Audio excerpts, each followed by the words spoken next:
যখন সৌদি আরব আর পাকিস্তানের চুক্তি হয়েছিল, সামরিক চুক্তি, আপনাদের কিন্তু আমি বলেছিলাম পাকিস্তান ফাঁদে পড়লো।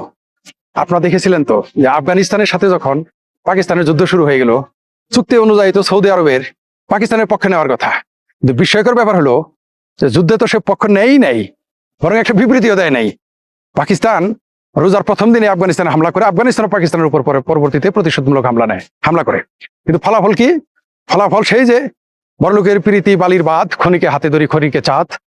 তো ওই বড়লোক কখনো গরিবের বিপদে আসে না, কিন্তু গরিবের বিপদে বড়লোককে যে গরিবের বিপদে বড়লোক কখনোই আসে না, কিন্তু বড়লোকের বিপদে গরিবকে যেতে হয়। ঠিক সেই রকম এখন আপনারা শুনেছেন ইতিমধ্যে যে সৌদি আরবে চলে গেছে পাকিস্তানের প্রায় 10-15 হাজার সেনা এবং তাদের বিমান, যুদ্ধ বিমান চলে গেছে।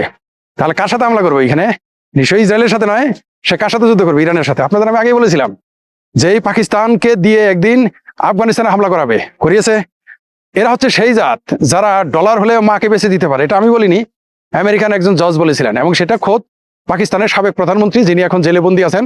দুষ্ট লোকেরা বলে সেখানে নাকি তাকে বলৎকার করা হয়েছে সামরিক বাহিনী দ্বারা। সেটা তাদের ব্যাপার, আমরা ওটা জানি না সত্য মিথ্যা। তবে সেই যে তারা যে গেল সেইখানে, কি ফলাফল? পাকিস্তানে হামলাতে ইমরান খানও বলেছে যে পাকিস্তানের হচ্ছে সেই জাত যারা ডলার হলে নিজের মাকে বেঁচে ফেলতে পারবে।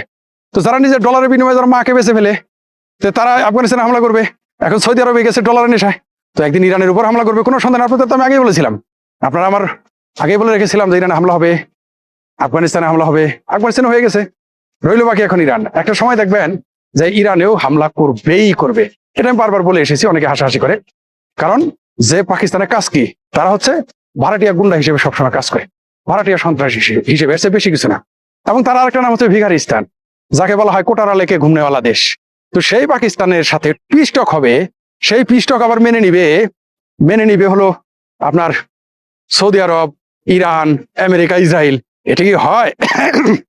সবচেয়ে মজার বিষয়, গৃহস্থ কি কোনোদিন কামলার কথায় পিস্টকে বসে, কামলার কথায় কোনো ফয়সালা করে না? তাহলে বিষয়টা কি দাঁড়ালো? এটা কোনোদিনই সম্ভব না। আপনি কি আপনার বাড়ির কামলার কথায় কোনো ঝগড়া বিবাদে মীমাংসা করবেন? বা আপনার সাথে যার বিরোধিতা সে কি মেনে নেবে? কোনোদিনই মেনে নেবে না। কামলার কথায় অন্তত কোনোদিন পিস্টক হয় না। আর তো এটা যুদ্ধ। ভিখারিস্তানের মতো পাকিস্তান, যার নাম এখন ভিখারিস্তান ওরফে পাকিস্তান, অথবা পাকিস্তান ওরফে ভিখারিস্তান, সেই দেশের কথা কোনোদিন পিস্টক হয়ে যেদিন একেবারেই বাংলাদেশের মিডিয়া খুশি, পাকিস্তানের মিডিয়া খুশি, এমনকি ভারতেরও কেউ যারা নরেন্দ্র মোদী এবং বিজেপি বিরোধী লোক, তারাও দেখলাম খুব খুশি হয়ে গেল। কিন্তু আমরা জানতাম এই ফলাফল 0 হবে। কারণ কি? কারণ ওই যে বললাম যে ভিখারিস্তানের কথায় কেউ কোনোদিন কথা শুনেন না কোনো দেশ। যেমন কোনো ভিখারি কথায় 2 মন্ডল কখনো একসাথে বসে না। ঠিক এখানেও তাও হয়েছে, আমাদের অনুমানই সঠিক হয়েছে। তাদের পিস্টক ভেস্তে গেছে এবং যাওয়ারই কথা, এই চাহনাহিতা, এবং যাবে, এটাই স্বাভাবিক। সবচেয়ে মজার বিষয়, এটা নিয়ে এখনো অনেকেই গর্ব করে, আর আমরা হাসাহাসি করি। ভবিষ্যতে দেখবেন এই পাকিস্তানকে দিয়ে এমন খেলা তারা খেলবে, তারা কল্পনাও করতে পারবে না যে আসলে কি খেলাটা খেলবে। আমেরিকা, ইরান, ইসরায়েলের যে যুদ্ধ, এই যুদ্ধে আপনারা যেটা মনে করতেছেন ফলাফল কিছুই হবে না। এইখানে ইরান পাকিস্তানের এই যুদ্ধে, ইসরায়েলের এই যুদ্ধে পাকিস্তানকে এখানে সরাসরি ইনভলভ করালো। এরা বুঝতেই পারে না। আপনাদের নিশ্চয়ই মনে আছে যে সেই ফিল্ড মার্শাল আসিফ মনিরকে হোয়াইট হাউসে নিয়ে গেছিল। হোয়াইট হাউসে নেওয়ার পর যখন তাকে চা খাওয়ায়, কর্তায় কইছে সুধীর ভাই, আনন্দের সীমা নাই, এরকম খুশি হয়ে গিয়েছিল। আমরা তখনই বুঝেছিলাম দালমেগুজ কালা হয়ে যাবে। তারপরে কিন্তু তারা আফগানিস্তানে হামলা করেছে।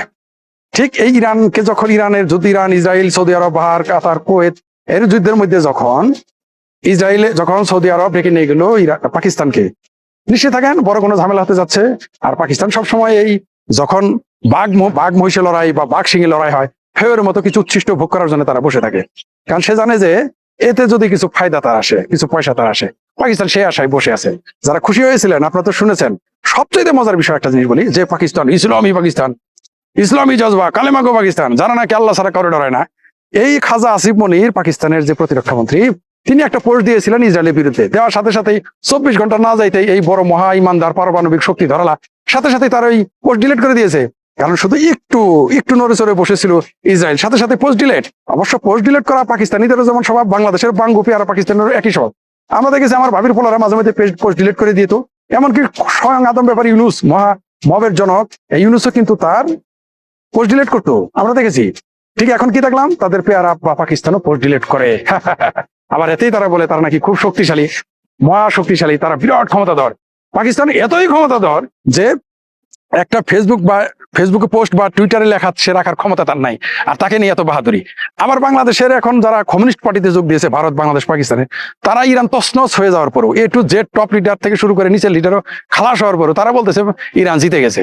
আবার কয়দিন খুব খুশি হয়ে গেল যে ইরান নাকি ডলার ছাড়া, ডলারের বদলে ইয়েন দিয়ে তারা ওইখানে টোল নিবে, তারপরে তারা সেখান থেকে চলে আসলো। আমি তখনই বলেছিলাম যে ইয়েন নিয়ে যখন কথা বলেছে ইরানের কপালে শনি আছে। তার 24 ঘন্টা না যেতে বললো যে না ইয়েন না, ইরানি মুদ্রায় নিবো।